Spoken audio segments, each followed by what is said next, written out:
I would say that, and I'm not saying like this is not a path for everyone, right? Like, like for me, I'm trying to grow my business. Like, like I'm on a path to, I want to have a 7-figure business, right? I want to have something where I can, essentially manage a team of people that are manufacturing things, right? And, for me, and I wish I had this grand strategic document that I was like going off of and said like, at any given point in this journey, like if you asked me, it's like the job, the job interview question, well, where do you see yourself in 5 years? I don't know where I see myself in 5 months.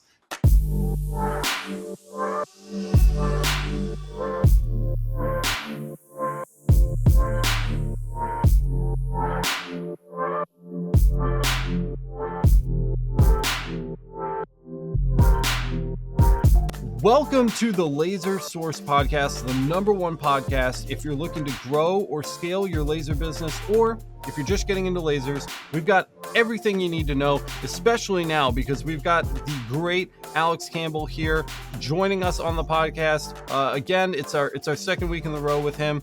Part 2. In the first part, we talked all about the technical setup, the machines, kind of what's going on inside Alex's shop, and we go into things like EasyCAD 2 and Galvo lasers and how to buy them and just buying machines in general. There's a ton of just really awesome information in that episode. So if you haven't already listened to that one, pause this one, go back and check that one out, and then meet us back over here because today we're getting into the business side of things. We're going to be talking about taking the leap into being a business owner and putting all of your eggs in that basket. We're going to be talking about the workflow, some custom website things, getting different clients and customers. So I'm really excited to jump into that with Alex Campbell today from Etchified. Alex, thank you so much for joining us.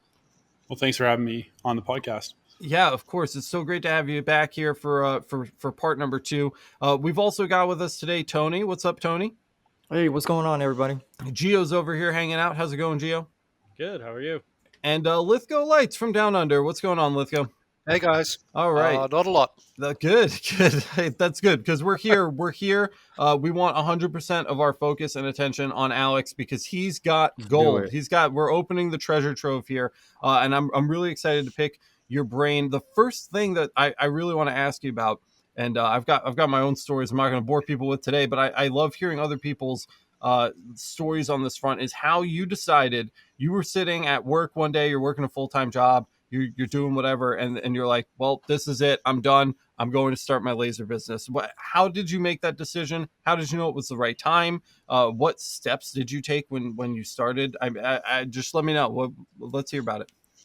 Yeah. So, I mean, the first one I'll give is that there's never a right time. Just like having kids, getting married, there's so many life events, buying a house, there's no right time to start your business, right? And if you're waiting for that right time, you will die, right? I spent, 20 years as a paramedic. And if there's one thing that I learned is that life is very fleeting, right? Like, and I think that's sort of a concept that, paramedics and nurses and people that have seen a lot of that stuff deal with, right? Is that I know in the back of my head that I could leave here, I could get killed on the way driving home from my shop today, right? So, so it's that little bit of like, if you don't do it now, you're never going to have that chance to do it, right?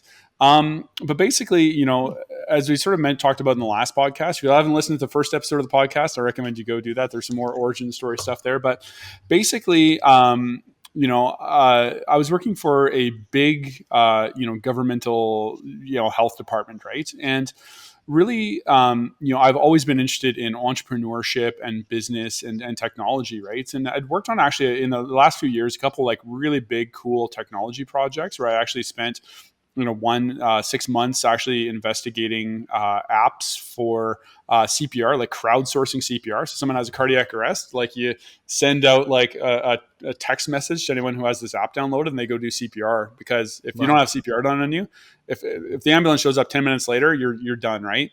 So I did some research like that.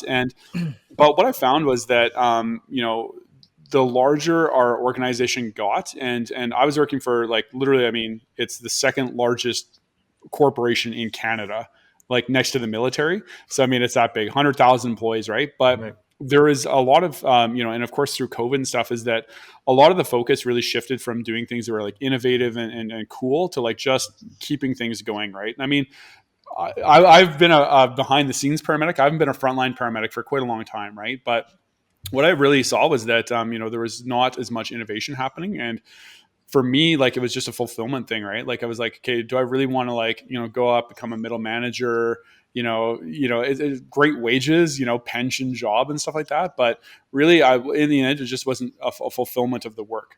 So the way that actually sort of happened was that, I was a public education officer, right? So, the key part of that being public. So my job was like very public facing, right? So 4 or 5 days a week, I'd be in elementary schools, talking to community groups. I was actually our media spokesperson as well. So something happened, I'd actually go on the news and talk about what happened and stuff, right? So, but when COVID hit, automatically no schools, no community events and stuff like that, right? So basically I was like sitting around and, doing like Zoom calls with a bunch of like uninterested high school students about like careers and stuff. And really I just like lost all my drive to do that stuff, right? I mean, if you're a public education officer and you're not educating the public, it's really kind of like you're really disheartening. Yeah. But on the side, so for a few years before that, I'd actually had my CNC engraving business, right? So, and as I mentioned before, I started on Etsy. Fantastic platform for that sort of stuff, any type of craft stuff. Because the big thing is that with Etsy versus even like Facebook and stuff is you get access to a global market, right? And you can actually choose who sees your stuff. But I mean, I was selling signs to like Italy and all over the northeastern United States is actually where most of my clients were from, like in like New York, New Hampshire, Vermont, and stuff like that.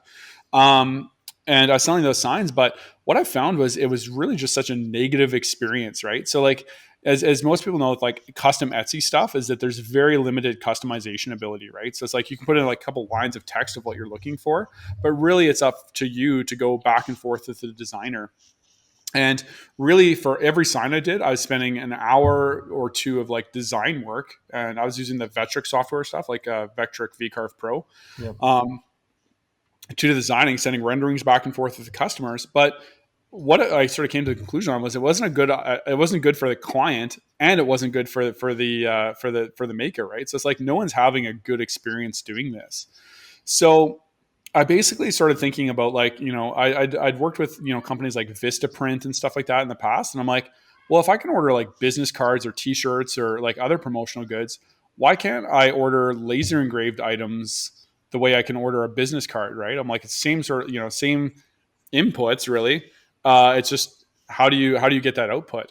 And, basically I knew that e-commerce was the way I wanted to go, because to do things in volume, doing one-offs with customers is really tough, right? And I think that's, one of the most common things that so many people ask: how much should I charge for my work?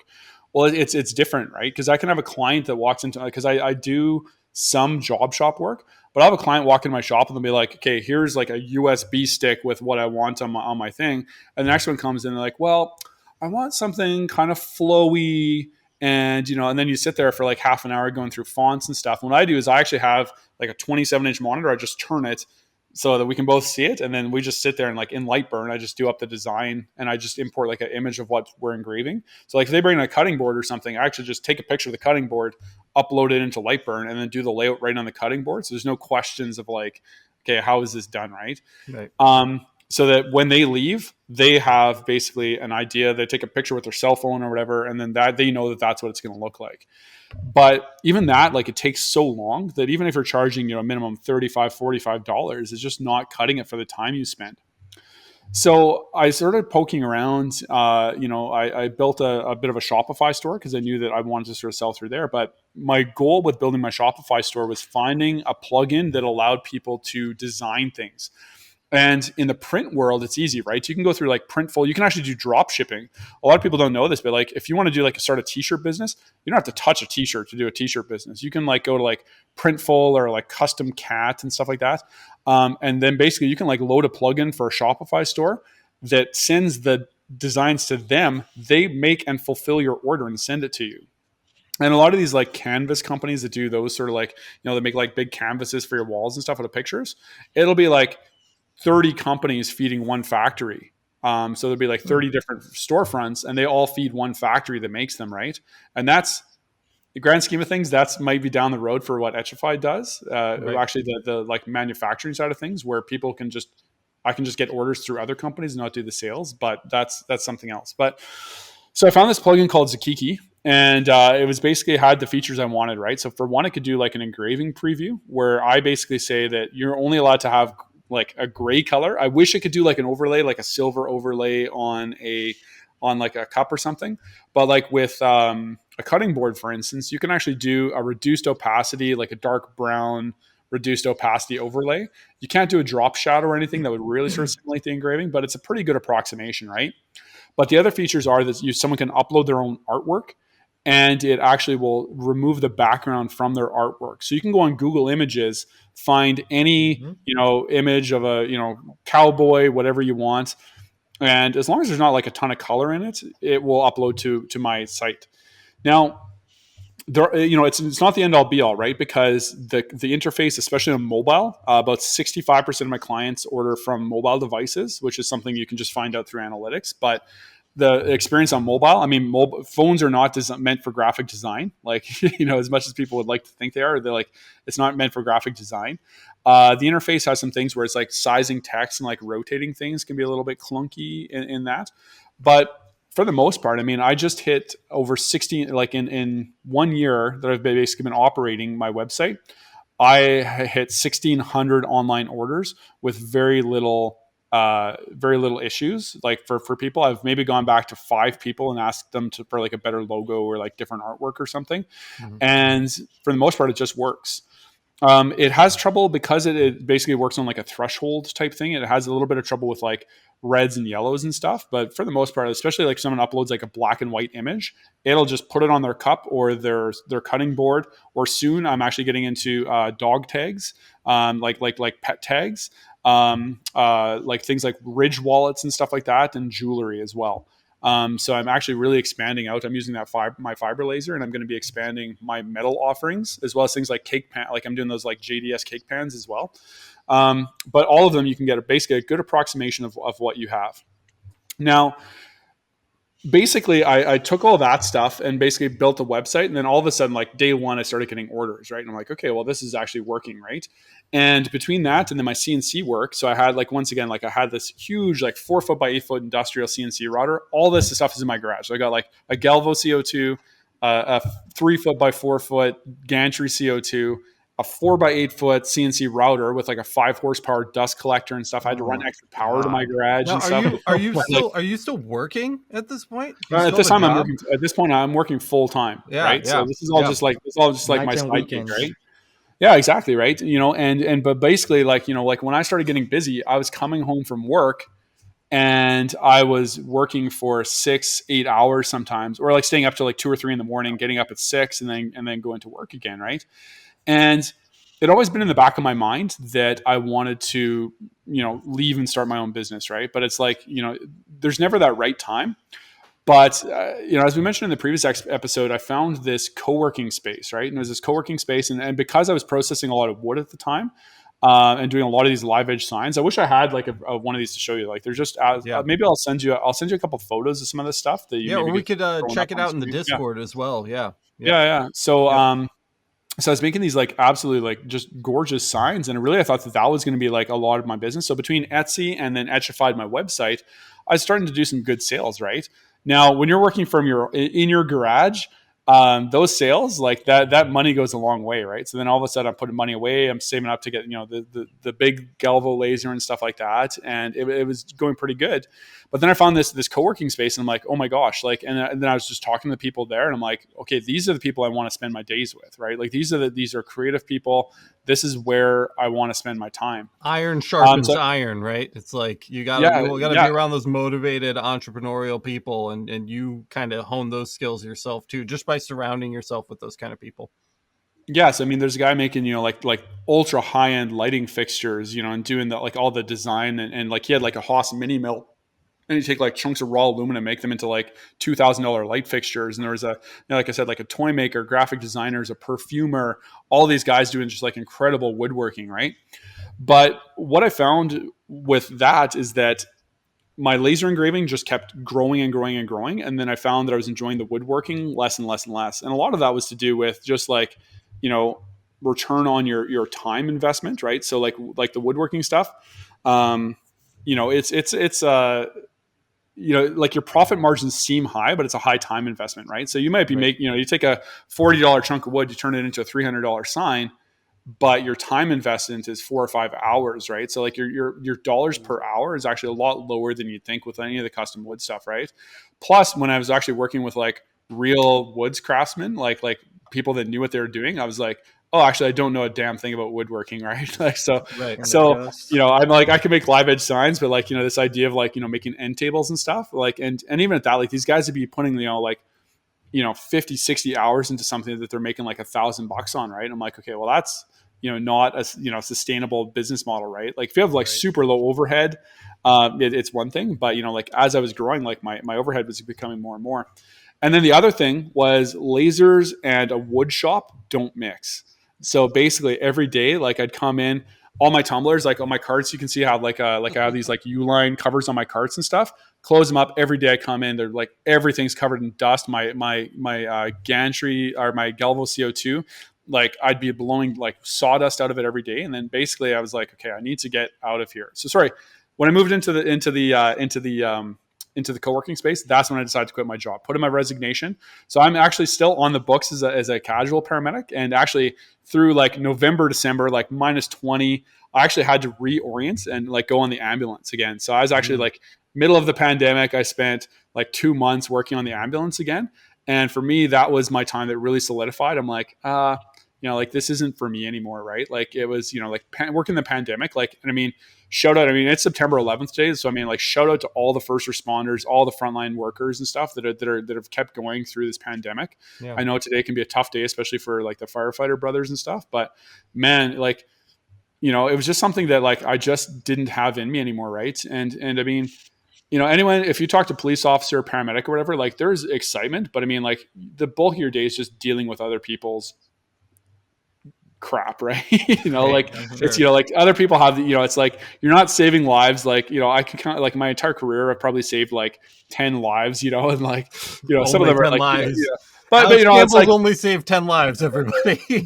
but it's, it's not, it's like, you watch like a Chicago fire or something like that. You think that they're like, they save people like every day, right? Sure. It's like, you can go a long time between like, like actually making a difference in someone's life, right? Like, and that's a little bit frustrating, right? And then like add the pandemic and stuff on top of it. I was like, hey, like I'm just not going back to this, right? At some point too, it's like you kind of age out of it, like let the young guys do the hard work. I mean, you put in your time, you've changed people's lives, you've saved people's lives. Like that's incredible. And now it's like, I think it's okay to give yourself permission. If you've sunk 10, 15, 20 years into a career and you did what you wanted to do down that path, like saying, well, I've been doing this for 20 years, it's too late to go start something new. I think it's okay to give yourself permission to say like, I want to hop on a new track. You know what I mean? You should be doing what brings you happiness. You didn't waste 20 years being a paramedic, you know what I mean? Or teaching health. Those were years well spent, but it might be time for you to like, switch tracks and do something else that makes you happy and makes you feel fulfilled. I think it's okay to give yourself permission to do that. Yeah. And I think that another thing that a lot of people that might be considering leaving, like especially, like let's say like a government pension job, is that people like the one thing that actually like in my last couple of years of working, the one thing that like just like broke my heart every time I heard it was people be like, oh, only 5 years till I can retire. And it's just like, man, like it was just like, it broke my heart every time I heard it, because you're talking about people that are just like literally trading years of their life for money. And, I saw, I had a couple colleagues just die, pass away suddenly. That was really sort of like a big wake up for me. Yeah. And then, I had another couple like close colleagues that I worked a lot with, and, they died like a year after they retired. And I'm like, I'm not going to like you have a finite amount of time on earth. Like, don't let something as silly as like, oh my gosh, like, if I don't have this pension, like I'm going to, be homeless in 20 years. Like, don't let that thinking stop you from doing what you want to do. Right. Like, I mean, I am making less money than I've probably made in the last 15 years right now. And I mean, that's part of, starting a business too, right? Like the first couple of years are lean, right? Like, Right. like good thing I got a sugar mama at home. Right. But, Hmm. but it's, I'm making half of what I've been making probably for the last, like 10, 15 years, but I'm more fulfilled than ever. Right.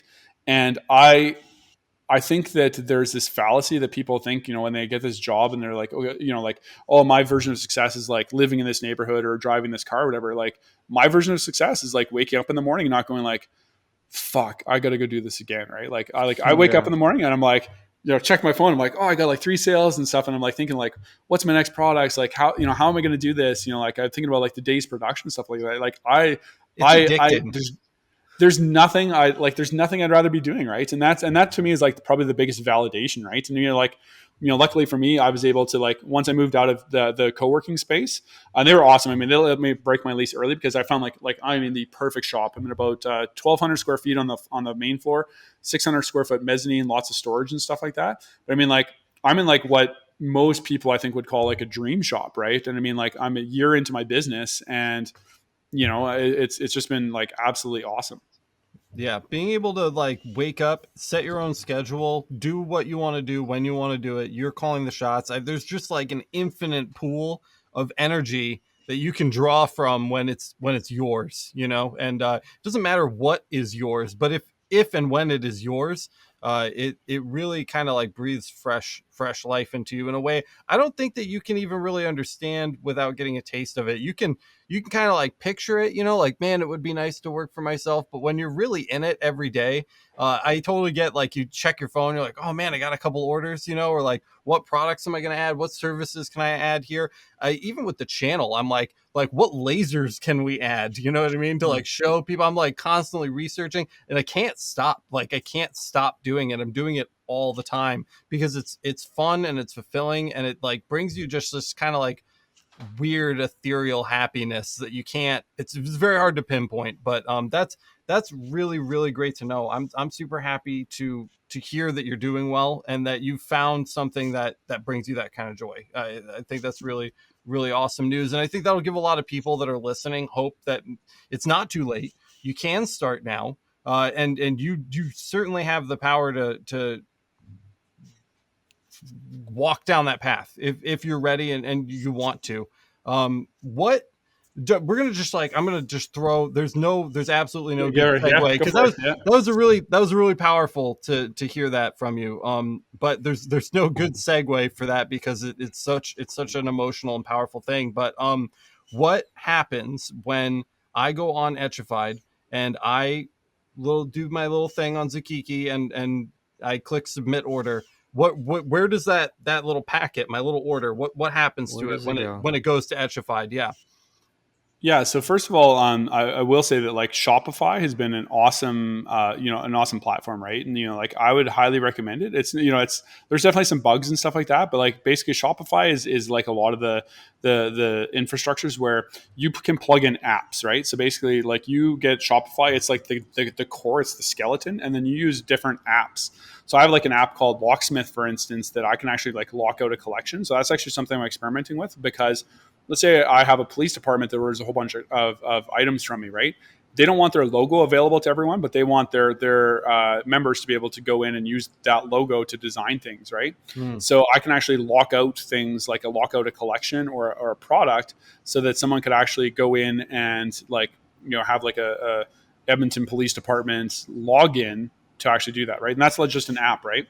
Right. So the app I use for my personalization is called Zakiki, right? And I did a lot of research. I tried pretty much like all the major ones. Like there's like Ink Bay and I can't even think of some of the other ones, but like a lot of them had like old clunky interfaces or they weren't full featured enough, right? So in the back end, what happens is, of course, there's all Shopify infrastructure. And if you want to do volume, so like right now I do probably on average about 15 to 20 like orders per day through the website in addition to like my corporate orders, right? But if it gets busy, like I can do 30 plus orders per day.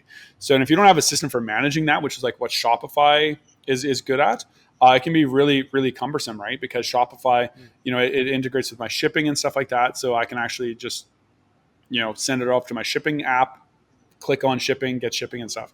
But the Zakiki part, so what happens is that there's a customer facing interface. And this is where this customer focused design came from, right? So when I was researching this, I was like, there's got to be a better way to do this, because most people just want like a stock logo or stock image, something simple, a couple lines of text, right? Like, and for me to sit down with someone, if I'm making like $20 on a cup, I can spend exactly 0 minutes with the customer to make it, right? And or to design it, right? That's just the bottom line, is that, I work in a high volume, low margin business, right? Which is what a lot of manufacturing is, right? And a term I'll probably throw around quite a bit here is lean manufacturing, right? So basically, like, we have, like, everything we do is about how lean can you get the process. And lean's not like how cheap can we get it. Like, it's not, lean has nothing to do with cheap, but it's like how streamlined and how much resistance to putting a product out the door with that value added work. The only time that I'm actually making money is when the laser is putting things, the 10 seconds the laser's like engraving something. That's when I'm actually creating value. Everything else is just a process that is getting that item out the door, right? So it's like, we have a work cell, right? It's very tight. I digress. Back to Zakiki. So what happens is that someone basically, if someone uses one of my graphics, so I have probably about 500 or 600 graphics. So we have like hunting, fishing, outdoors. There's probably like 6 or 7 items that like literally get used like all the time. Like, I have this like little like life is good vector. I just buy them on Etsy. Like, I look for ones that are like unlimited commercial use. I know that there's like all this like crazy dark web of like reselling other people's files and stuff like that. At some point, you just have to say like, like if some creator from Lithuania wants to come at me and give me a cease and desist for using their vector that someone's reselling that they designed 15 years ago, like, come at me, right? I don't have anything like sports logos, brands, anything like that, because that's where you get in hot water, right? So tons of stock graphics. Mother's Day, Father's Day, weddings. Anytime there's a holiday, I make sure that I like highlight like what's there, right? So Valentine's Day, I have like these Valentine's, like a sweet tart that says "I tolerate you" and stuff like that, right? Like, just like little things. I have like a sarcasm and swearing. So I'm gonna break you again for a second. Yeah. So do you, with Zakiki, can you upload your own vector library? Yeah, default? exactly. That's what you're saying, and it keeps a library for you. They pick. Yeah. And then, they have the option to upload something if they want to. So how do you handle it so you're saying we're avoiding things like sports logos. What if I log on to Etchified right now and I upload a New York Giants logo? Are you gonna process that job, or are you gonna tell me to get lost? So I thought about like how to answer this basically, but I think that everyone, probably all the people watching this, the textbook answer would be, I would send them an email saying, we're not licensed by the New York Giants to engrave this logo. So, please take your money back and, go find someone that will. Bottom line is, if, I'm not going to put a New York Giants logo in my library of things.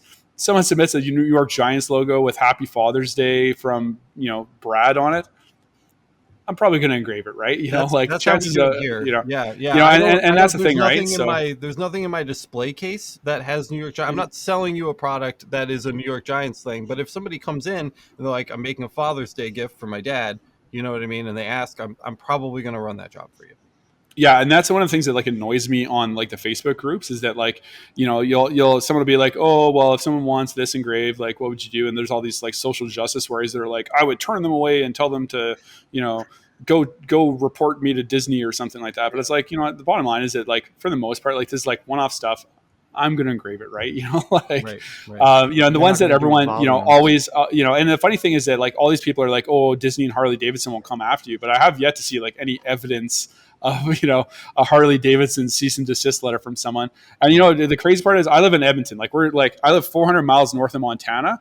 The amount of Green Bay Packers things that people, no one sent this to Green Bay Packers, but like the amount of people that want Green Bay Packers logos blows me mind. Like that's like 10-1 to any other thing. But honestly, I would say that like people that want like a logo, like a brand logo that aren't actually with a brand, like we'll talk about corporate stuff, but I mean like the people that want a logo, I'd say like 1% of my orders, maybe maybe a little bit more than 1%, but like it's low. Like, I mean, it's pretty rare that someone wants that. They want like little sayings, they want other stuff. Right. So, sure. And not to mention that a lot of the stuff, like, someone wants an NHL logo right now. Yeti has NHL logo cups and they sell them for like the normal retail price. So why would you come pay me, an extra $20 to engrave something on a cup for you, right? Right. So you've got the Zakiki library. You've got it all filled out with a bunch of pre-made stuff. People can upload their own stuff. Let's say they finalize their design. They're happy with what they're seeing. Well, before we even do this, I have one other question for you. People can upload their own vectors or graphics or whatever for their engraving job. Can people upload their own, like, and I know that this isn't how your business works, but like in my business, we specialize in laser engraving everything. That's where the channel name came from. I literally don't turn anybody away. Can people upload like a backdrop to design on? So like if they had like a can cozy, could they take a picture of their can cozy, send that, and then drop like artwork on top? Like, is there that kind of double-sidedness of like not only the customization but the stock? Does the Geeky support that? Yeah. So yeah. If on Etchified, basically, I have, and that's a big part of the legwork with doing something like this is I have photos of every item I have. Mm-hmm. So you're actually you're live designing. So in Zakiki, when you bring in an item, so when I have a new item, it pulls the items from my store, right? So that's that link. So I basically say, okay, I want to make this tumbler personalized, right? So what I'll do is I'll actually say, okay, people can choose a front side or a back side engraving, and then there's an actual picture of the item, and I say this item is 170 millimeters tall. The engraving area is 70 millimeters by 80 millimeters. They have that box that they can do it on, but like they're literally engraving or they're putting their artwork on a photo of what it is. Mm-hmm. And then they can actually even export a PDF proof of that artwork and like have that as sort of their proof.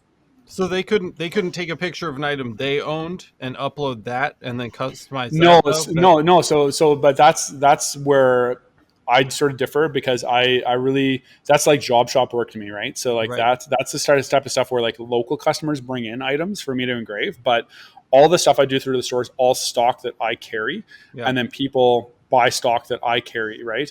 And I mean that comes with its own issues, right? I mean like carrying inventory, supply chain and stuff like that is really tough for some of that stuff. Right. Yeah. So someone uploads either like a JPEG, like a bitmap based or a vector based thing. So you can upload like AI, EPS and stuff right to my site. The one that I cringe, luckily people, like I have a warning, like when the customizer opens up, it has a warning with like a little photo, like with an X over a photo. Yeah. I don't engrave photos. And that's like one of the problems with Zakiki, right? If I engraved a photo, I would have to charge an extra $20 or $30 processing fee to do a photo. Right. Luckily, I get maybe 3 photos a month come through. I just process them, which is a night. Like anyone who's like tried to convert a photo to vector for engraving, because I can engrave bitmap on when I do the 3D wrap, or even on rotary engraving. You can't rotary engrave a bitmap if you have like on EasyCAD 2. Right. You have to have a vector file. So, and then that was one of the downfalls to EasyCAD 2 is that if this vector file is like over like 1 megabyte, it would crash EasyCAD, right? Like it was just like, does not compute, and it would crash out, right? At least EasyCAD 3, I can load like a 3 megabyte file in. And then the other problem, right, is that with photos is that those are the ones that, it's not black and white. Like there's gradations and stuff. And like, I can say that like out of 1,600 online orders I've had, I think 2 or like literally less than 5 people come back and say like, I'm not satisfied with the quality. Like I'd like, a replacement or something. Every single one has been a photo. Mm-hmm. Every one. Mm-hmm. So I try not to do photos, right? Yep. So you upload your bitmap or vector-based art. Now, if you use something off of my website, so this is the beautiful thing. If you use something off my website, it actually shoots. So and then it creates a master file for me, right? If you choose something off my website, it creates a DXF master file for me that I can import right into EasyCAD. Wow. So someone goes on, they choose one of my stock graphics, they choose one of the fonts off the website, and they just like design something using that. DXF, I import the output from Zakiki, and it basically it creates a zip file on the server. I have I don't know if you guys have ever heard of like Zapier. Zapier, however it's pronounced. Mm-hmm. I have a Zap that basically drops that into a Dropbox folder with that thing, and it also unzips it. So basically, I have like on my cloud documents, I just have a folder. It'll have no personal information about the client, but it has basically like a DXF, an AI, a PNG file, as well as it has a folder with the images that they uploaded.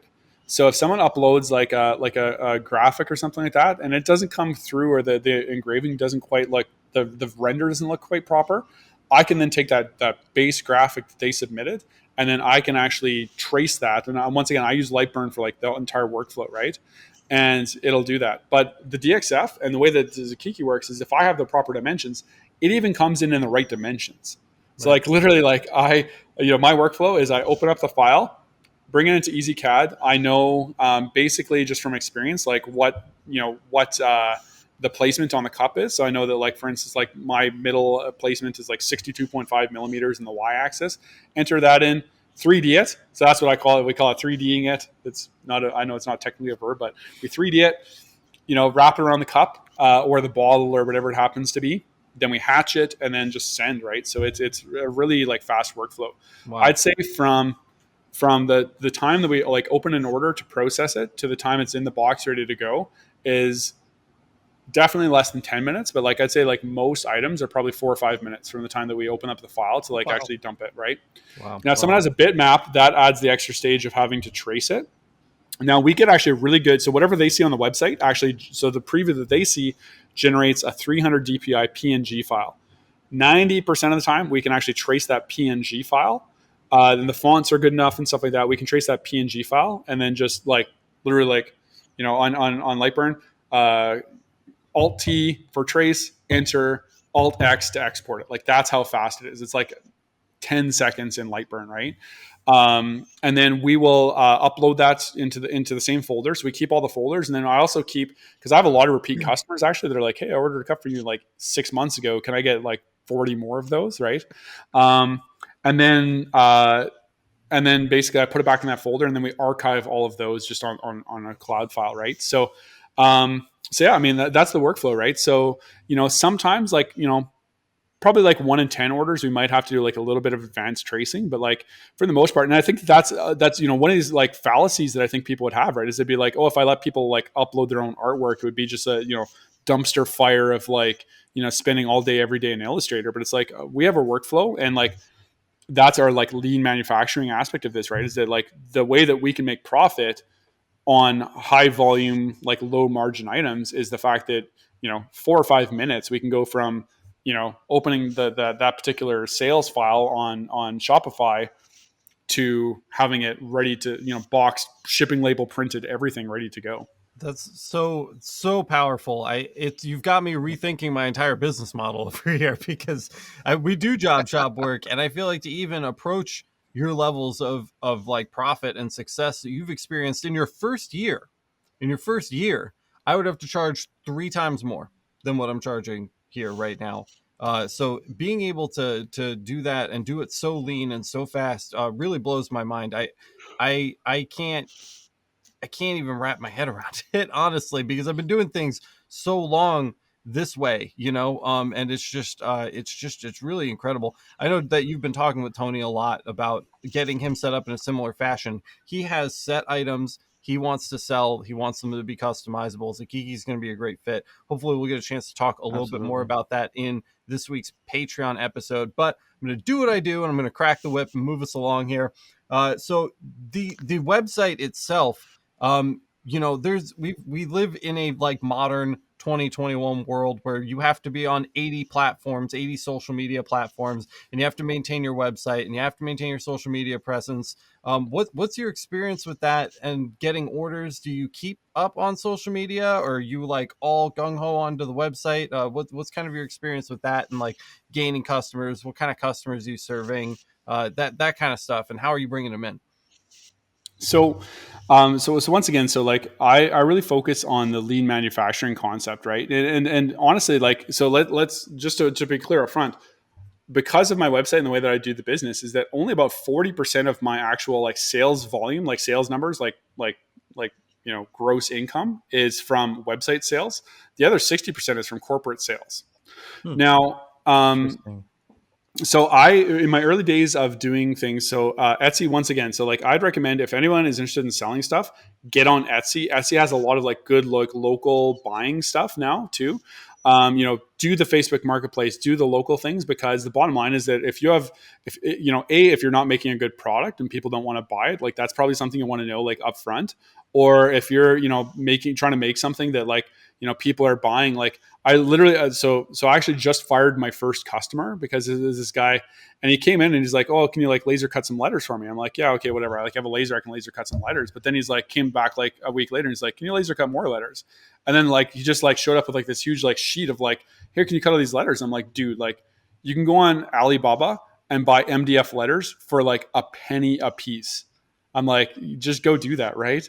But so for me, it's really been like this, like focus on like lean processes and lean manufacturing, right? And also like, success and profitability are two different things, right? Like my company is not super profitable. I make enough to have the lights on in a shop and buy the new equipment and stuff like that, but like actual profitability is going to come with scale, right? And like a doubling of sales, because a lot of those bottom line things are fixed prices, right? But if we want to talk about like Facebook versus like Facebook Marketplace and like the social media things like Instagram, or like there's some guys in my area like laser guys that are like really like getting into like what's that one, TikTok. Mm-hmm. You can tell how old I am when I can't even think of like TikTok off the top of my head. Right. But right. But they're banking on those, right? But here's the bottom line for me, right? And I sort of spelled it out to you guys before we started the podcast. If a company wants to do a 5-figure contract with you, they're not going to look on Facebook pages. They're going to go to Google. Bottom line, They're going to Google laser engraved tumblers Canada. Like that's like literally the number one thing that people come to my website is they search laser engraved, or they could search custom tumblers Canada, custom Yeti Canada, like et cetera, right? So it's like custom tumblers Canada, right? That's the number one thing that people search for, right? And the bottom line is that if you want to do, volume and get like good high quality clients, and not to mention also clients that are like across the nation. I live in Alberta, which is above Montana. I do probably maybe not 80, probably 60+% of my sales in Eastern Canada.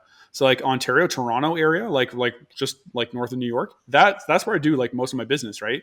If I just had like a Facebook marketplace ad going, like there's no way I'd be getting that business, right? So, and then the other thing is like with a business is that people inherently, I feel, have trust in what they think is a business, right? Like e-commerce is nothing new, right? I mean, like, we're talking stuff that's like 20 years old. We're not at the point where people are nervous putting in their credit card details to order something online anymore, right? So versus, like, I don't know if you guys ever tried to sell something on a marketplace, but like you get like, 50 people. Is this still available? Is this still available? Right. And it's like, yes. And it's brutal, right? So like I would put like a Tumblr ad on Facebook Marketplace and people would be like, like you get that canned response. Is this still available?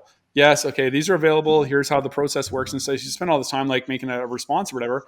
And then like that person never even comes back. Right. People do all their tire kicking and I don't even know about it. Right. I have a pretty decent like e-commerce conversion rate at about 5%, which is like e-commerce world. That's actually pretty good. Right. That means that 19 out of the 20 people that come to my website leave without purchasing anything. Right. At Christmas time, I'll probably see that come into like, I'm estimating probably the 8% range, which is like Amazon's like 11%, which is, so that's like really good. Right. And that's sort of what my marketing team and I have sort of like discussed and we're sort of hoping to hit. Right. But that means that there's 19 people out of the one person that buys, there's 19 people that I don't have to deal with. They come to my site, they make things on, they play with a little customizer and stuff like that.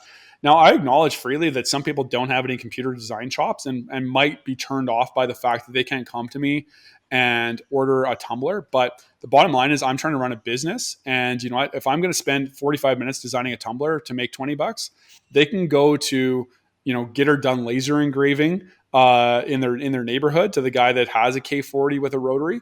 They can go find that guy and he can spend his hour because he's happy to get that sale. And I'm happy to give that sale to him, right? But for me, it's finding that, gaining the trust in the people, having a well-built site. But then the big thing for me with the website, and this is something that I didn't even realize, was the corporate side of things, right? So, I've done business with some of the, huge companies kind of like, last Christmas, I got an email like from Lululemon and they're like, they wanted, a whole bunch of staff tumblers for like their Christmas party. Right. And they're like, oh man, this is like Lululemon. They're huge. Right. Wow. So, I've been dealing with, I'm quoting out, like some like huge contracts for like, Jameson Wellness, which is like a huge vitamin company in Canada. I just did a bunch of orders, and I've actually become a preferred vendor for several like large companies like Canada Life, one of the largest insurance companies in Canada. Like I'm one of their preferred vendors now and stuff. Right.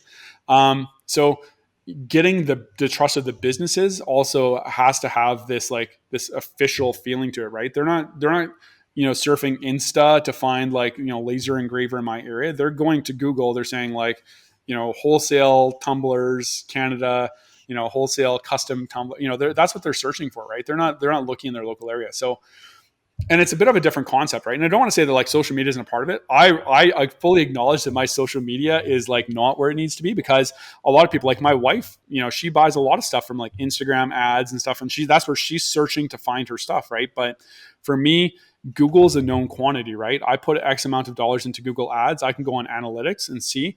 So, my ads perform at anywhere from like 700 to 1100% return on ad spend. So that means for every dollar I spend, I'm getting 700 to, or sorry, $7 to $11 on like sales, right? So you spend $1, you get $11 in sales. That's not too bad, right? You spend $1, you get $2 in sales. You're not making any money, right? So it's this real sort of like fine game, right? So And so we're saying here, you if you're gonna do like a website or social media, do the website. Start with that official presence. Is that, unless you want to do the job shop thing and you want to be Get Her Done Laser Engraving, and if you do, that's okay. Or if you're only doing it as a hobby, that's okay. But if you're looking to scale, if you want to grow, the website is the key here. That's kind of what I'm hearing. yeah, I would say that sums it up. And I'm sorry if I'm sorry to Get Her Done Laser Engraving. We're not trying to disparage you, but no, we love Get Her Done Laser Engraving. We work with so many people.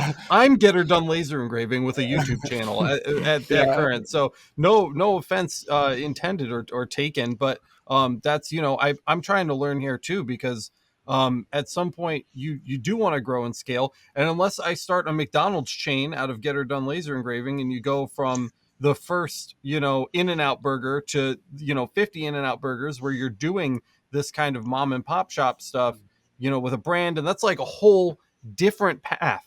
But a lot of people aren't going to upgrade that way because that's expensive. A lot of people are going to upgrade the way that you're describing to us here. And I think that's what makes this particular interview so powerful, because there is a transition that needs to occur, and there are decisions that need to be made. You have to let some of those customers go. You have to upgrade your game. You have to level up to that lean process if you want to scale. That's kind of the trick here, I think, is like the key word, that the operative word here is scale. And scaling up means letting go of some things that just don't hit those profit lines that you want to see going forward, even if it doesn't necessarily make the most sense. Because we make lots of money with mom and pop stuff here, but we would definitely have to let a lot of that dead weight go if I ever wanted to take things in the direction that you've done with Etchified. And that's a big decision for a lot of people. I think that could be really scary. Do you remember making that transition? I don't want to butt in, but like I spoken to Alex Campbell quite a bit, and I'm having a website built. I'm not making no money. I have zero return. But I was really intrigued when he started talking on the Discord, because my thing is, I love social. Well, I haven't been on social media for 4 years. Starting to get back into it, it's kind of like very daunting. When I spoke to Alex, it kind of solidified. Like, yeah, I should get a website. It is. I can build a website, but I just offload that to someone else that knows what they're actually doing. And with your recommendation, pretty much I'm kind of headed to that path. Yes, it's not making money. It's not having any traffic right now, but in the future, it can alleviate that well, we're going back and forth with the customer. I love talking to people, don't get me wrong, but the few things that I've done, I've spent hours. Is this good? Go up, go down, go left, go right. Like, I've spent that time. And talking with Alex was more like, okay, I need to do the website. So I offloaded that. I have someone else doing the website, how they think it should go with this Akiki plugin. So I'm very happy to get this website done. And I'm not making any money, but it's going to be there. It's one of those things that I reached in the pocket and I said, you know what?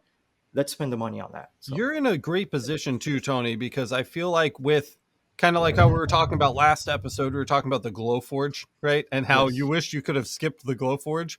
I feel like my shop setup right now, where we're doing get or done laser engraving, is kind of like the Glowforge stage a little bit, you know, where somebody in Tony's position who can see that path in advance before they start walking and can start moving in that direction from the beginning is going to have an easier time moving that direction than somebody who's invested a lot of time and resources into the job shop mentality. Because that's kind of bringing me back to the question I'm asking, because it's like, you know, you started kind of with like the job shop mentality and you evolved out of it. Was that transition difficult? You know, not particularly, right? Because, you know, for me, I guess I sort of saw the bottleneck, right, of being like my time, and that's the thing, right? Is that, you know, like when I was younger, it was you know, time was not the finite resource. It was always money was the finite resource, right? And, you know, as I've gotten older, it flips, right? You're like, you know, when you get to the point where, like, you know, you're in a shop, you get all the gear and stuff like that. You're like, okay, like I have all the gear, like what, you know, what's my bottleneck, right? And the bottleneck is time for me, right? So, and, you know, like, not like, you know, philosophically time, you know, like I'm gonna die and, you know, how many? It's like, it's more like just like in a day, there's only so many hours, right? And do I want to spend those hours, you know, doing value added activity, putting, you know, my saying, and if it's burning, it's earning, right?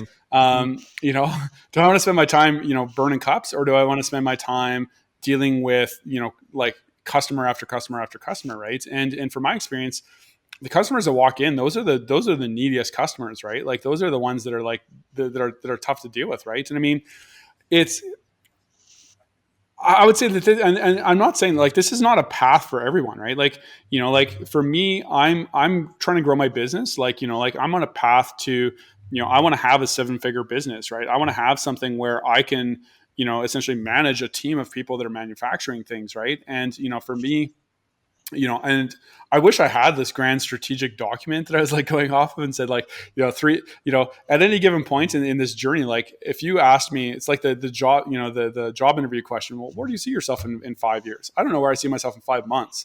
You know, like, you know, it's really just sort of evolved organically, right? But, you know, like when you want to like build something that's scalable, you need to like look at all your bottlenecks, right? And that's really where, you know, I've really paid a lot of attention to like lean manufacturing concepts. And there's two like awesome, YouTubers out there. There's John Grimsmo. I don't know if you guys have ever seen Grimsmo Knives, like unbelievable stuff, like John Grimsmo, and then John Saunders with like NYC CNC. Yeah. And they're two guys that like literally started off in their garages and they've built like these like massive, you know, like multi-million-dollar businesses. Like, and you've watched them, like you like Grimsmo Knives, you can go back to like where he's like, you know, like literally on a Tormach in his garage, you know, like making knives, or like actually like a modified grizzly mill that he like did a CNC conversion on, to like running a shop with like $1 million machines. Right. And like, but for me, that's just been the path that I've chosen. Right. And that's what it is. Right. But I'm not saying that like, you know, if you know, if you want to run a job shop and you can come up with a way to like streamline that, and you're also, you know, not scared to charge the prices, right? Like,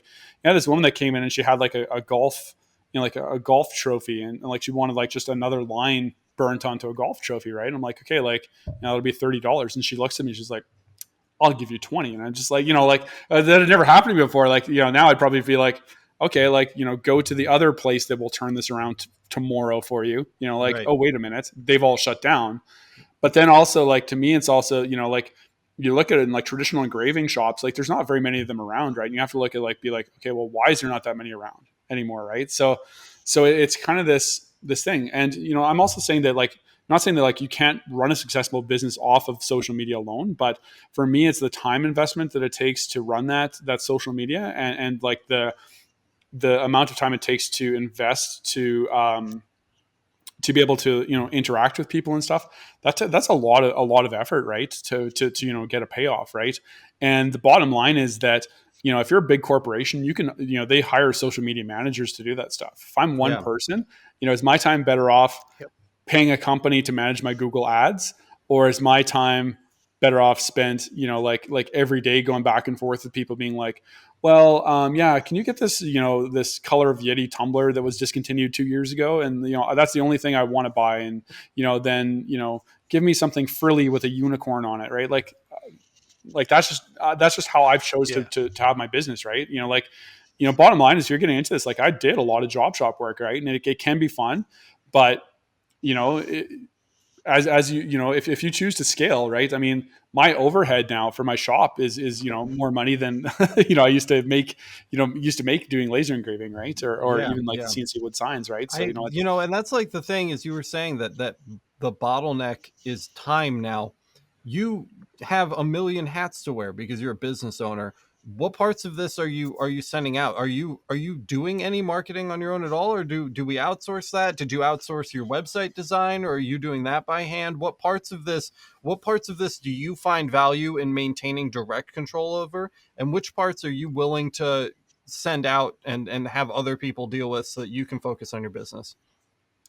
So this is ever evolving, right? So I've always done my own website work, and I'll continue to do my own website work. However, if I was to, my next hire would probably be someone that would be good at photography, social media, graphic design. So I'd probably hire a creative before I'd hire another production person. So right now I have one production assistant. She's an all-star. Like she has come in 2 months, since I moved into this new shop.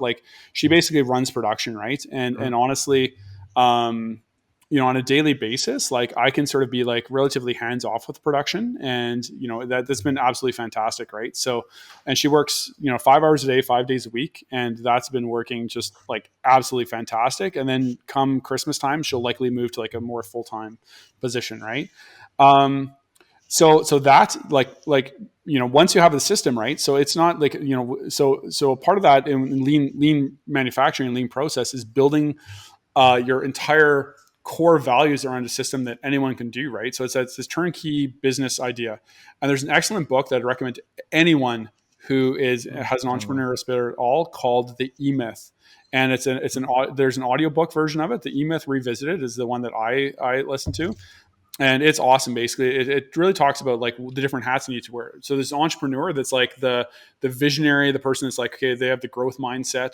There's the manager, that's the person that's okay, I need to order more boxes from Uline, that type of thing. And we need to get this stock in. We need to do that. And then there's the technician, right? And the technician is the person that does the work. And the problem is that a lot of us are technicians. In fact, most people are technicians. A dentist is a technician. You're the person that does the actual work. And then all of a sudden you're I want to run a business, and you have no idea what the actual business is. So for me, figuring out which hat I want to wear. And for me, I'm finding that the manager entrepreneur hat is there.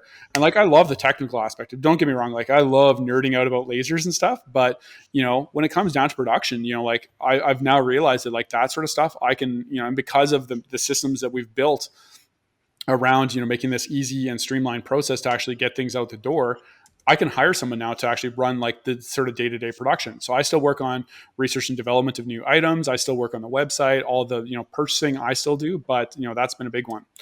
Now, the other piece is that I hired, and probably the scariest and best decision I've made is I hired a marketing agency. So one big thing with websites is that there's two ways to get people to your website.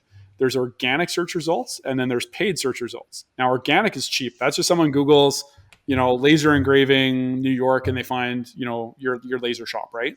The other way, and that just shows up in Google search results. The other way is that you pay for an ad to show up when someone types in laser engraving New York. And what I found is that process is the ads part of it is so rapidly evolving, and all the SEO stuff is so intense that I just I didn't have the time to actually manage that properly. So I hired a company back in April to, first of all, they started off with an audit of my website.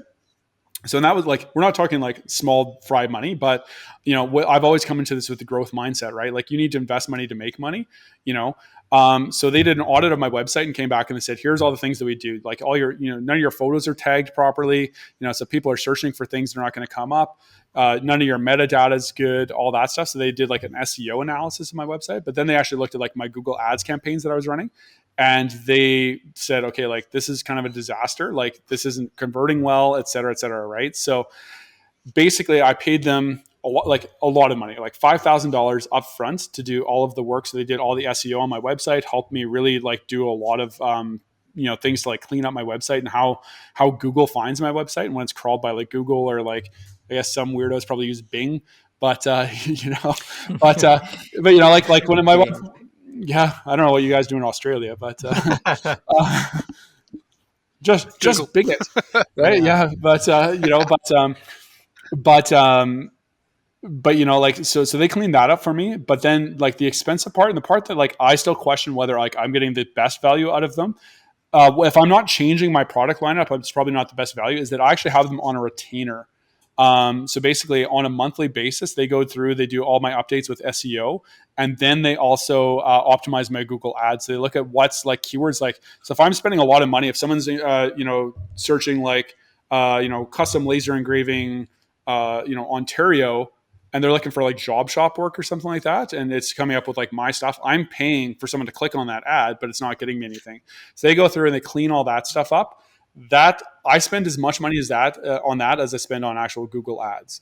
And like right now I have a budget of like $2,000 a month on Google ads. Wow. So, and like offline, I can tell you guys like the sort of like sales numbers I'm doing, but like it's been worthwhile. Like my sales since I hired this team, my sales have more than doubled since I hired them.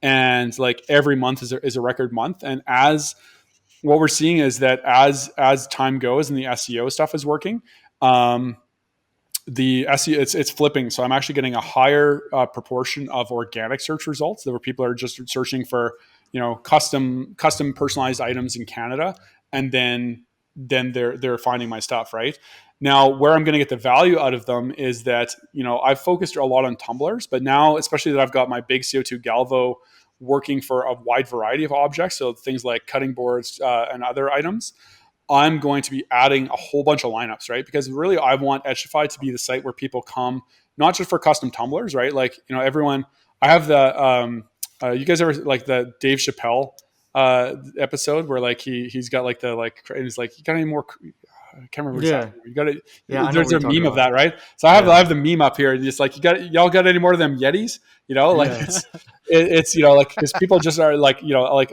I don't want to be just the custom Yeti guy, right? I want to be the the personalized gifting, right? And that's like my whole company, my company like vision is Etchified, make things personal. Like that's our vision, right? Make things personal. So I want to be the site where someone comes to, grandma's got 80th birthday coming up. They come on, they buy her a cake pan. Someone's got something coming up or groomsmen gifts. They buy them cufflinks or they buy them fidge wallets, or whatever, right? Fidge. So it's so it's I want to be this like full service personalization, right? Tumblers has been my gateway drug to that, just because of the demand for them. But really, like my vision for the company is this whole sort of thing, right? And where I'm going to get the value out of my marketing team that I'm paying like ghastly amounts of money is when I start doing that, is that they're going to help me figure out what keywords and what is actually hitting with that stuff, right? And then, as I said, like, moving forward, because I pay them almost as much as I would pay an employee. And in fact, I could probably hire an employee for what I actually pay. Well, maybe not. I could almost hire an employee. I could hire a half-time employee for sure for like what I pay this company. Mm-hmm. So I think once I'm done the retainer with them, I'll probably look at bringing someone on at least half-time, if not full-time, that's going to be in charge of social media. Hopefully find someone with some graphic design experience that can do some graphic design stuff for me, do some website maintenance and stuff like that, and then worry about that side of things, right? And then that frees up my entrepreneurial brain. So that'll be like the managerial side. That frees up my like managerial and like entrepreneur brain to say like, okay, like how can I grow this? How can I expand this, right? So I think there's lots of opportunities out there, right? You just have to be able to have the processes in place. What was the name of the book again that you were recommending? So there's two books I'd recommend, like hands down. So the one is the E-Myth. It's the E-Myth Revisited. And I'd have to look on my phone to see who it's by. And then another one for anyone that's interested in, like, if you do like batch work at all, like you need to look up the concept of lean manufacturing, right? Like lean manufacturing has like revolutionized how I do my work. And I like haven't even completely bought into the lean manufacturing. Like, so for instance, I don't have a good inventory management system yet. And that's sort of like one of my next like big things. But like, as far as our production system goes, like we have things like, you start running out of Uline boxes. Instead of like looking through Uline for your past orders, you like look and say, oh, here's the stack of boxes that's out. Here's the label of like what Uline part number it is. let's just order those, right? Like, so it's all these like little things, right? And like lean manufacturing is all about just like reducing the little things and reducing waste, right? So like that's why we have a production cell. One of the big wastes of production is movement, right?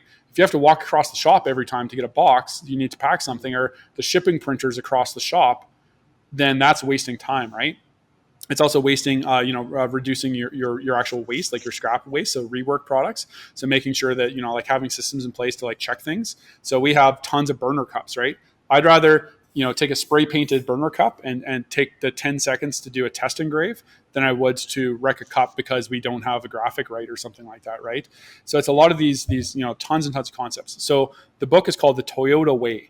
That's the other book I'd recommend. And it's really a good introduction into lean manufacturing, right? And there's also some other ones, like there's the lean product playbook and stuff that's also like, how do you, from the mindset of like, if you're starting to develop a product, how do you develop this product with the eye to manufacturing? So as I say, like I'm bringing in things like dog tags and stuff, what I'm doing is I'm bringing in products now, and because I have the Etchified manufacturing system, essentially, I can bring in a product now, say like and I'm not talking dog military dog tags. I'm talking like pet tags, right? Because people spend, like the amount of requests I get for $65 Yeti dog bowls is insane, right?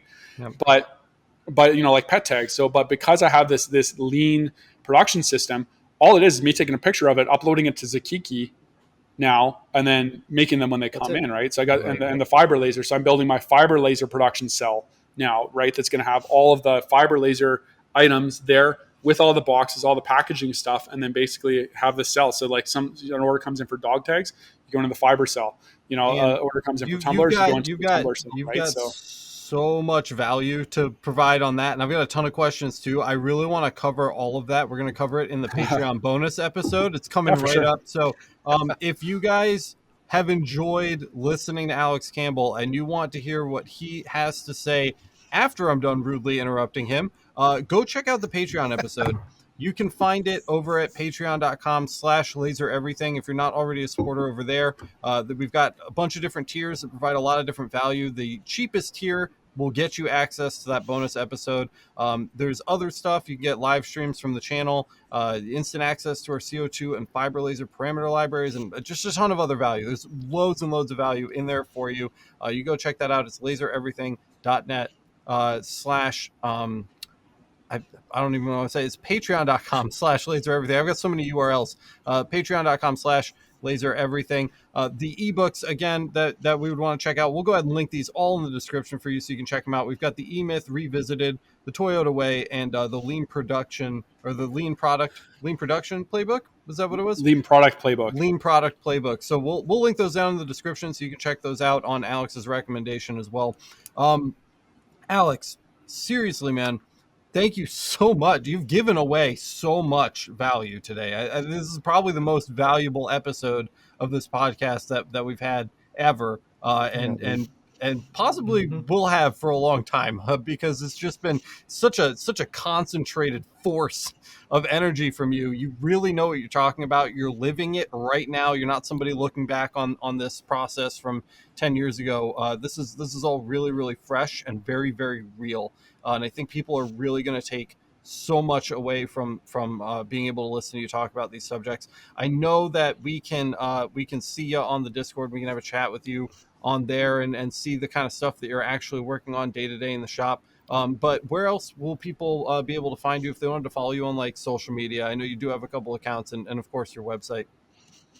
Yeah, so my social media game, as I continuously mentioned, is pretty weak. So if you want to see like my like one post a month, it's at Etchified on Facebook and Instagram. Perfect. And if you want to see like the website and sort of the concepts behind the website, go check out etchified.com. ETCHIFIED. Excellent. Yeah, that's awesome. I'm sure people will be flocking anywhere they can get exposure to you and your company because, again, you've just provided such a tremendous value today. Unfortunately, I didn't have time to let the other hosts ask their questions, but we are going to have so much time to do that now that we've covered. I think we've checked every single item that we had planned out to talk with Alex Campbell about today on the podcast. We've checked them all off the list. So if you want access, again, to that Patreon bonus episode. It's coming up right now, where the hosts will be able to ask some questions, and I've got a couple smaller questions that I want to ask too. We're going to try not to use up too much airtime on my questions because that's all I've done all day today. But if you want to listen to that, please go support the show over at patreon.com/lasereverything. And that's all I've got, guys. Thank you so much for listening or watching if you have been watching on the YouTube channel. And don't forget to rate and review if you're listening on Apple Podcasts. It helps us reach more people that can really use this information. And we're all about helping each other out here. That's what this is all about. There's also a link to the Discord in the description and the show notes. So if you want to join an amazing laser community, this is where we met Alex Campbell, is on the Discord. We have I think we're well over 700 members now on the Discord community. It's an amazing place. People love lasers. They love talking about lasers, business. They share settings and try to help each other figure things out. We're solving problems and encouraging each other. And like we'd mentioned earlier, iron sharpens iron, right? You want to be around these people that have the entrepreneurial mindset. You want to be around these people that have the drive and that are going to bring that positivity into your life. The Discord is the place you really want to be. Because you're going to be able to surround yourself with those people, kind of like a co-working space, and be able to see what other people are working on and get help when you need it. So go check that out. Link in the description as well. I've blabbed on long enough. Tony, where can people find you? Etched Ideas on all social media platforms and soon to be etchedideas.com. Excellent. And Gio? I'm on Instagram and YouTube at Maker Theory, MAKR Theory. Perfect. Hopefully by the time this is the second episode in the series, maybe by the time this episode releases, we'll have an episode from you over at Maker Theory. I'm really excited. And Lithgow, what's up, man? Where can people find out what you're working on? LithgowLights.com, which is mostly my light stuff, but slowly working on the laser side, and on Facebook at Lithgow Lights, right. And of course on the Discord. Perfect. Again, if you want to hear these guys chat, stick around for the Patreon bonus episode that's going to be up on the Patreon. Alex Campbell, one last time, thank you so much for everything that you've shared with us today. It's thank you. Just been an incredible ride. I'm sad it's over, so I'm really getting amped up to hop over to the Patreon bonus episode and listen to some of that content as well. I really appreciate your time, man. Thank you.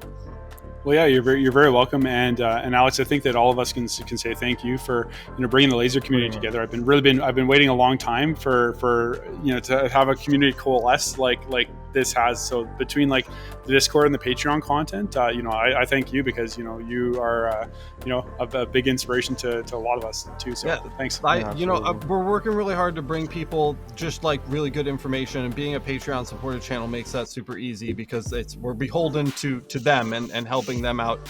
So that's the number one goal, but it wouldn't be anything without people like you guys willing to share that information. So thank you again so much for watching or listening, everybody, and we'll see you in the next one.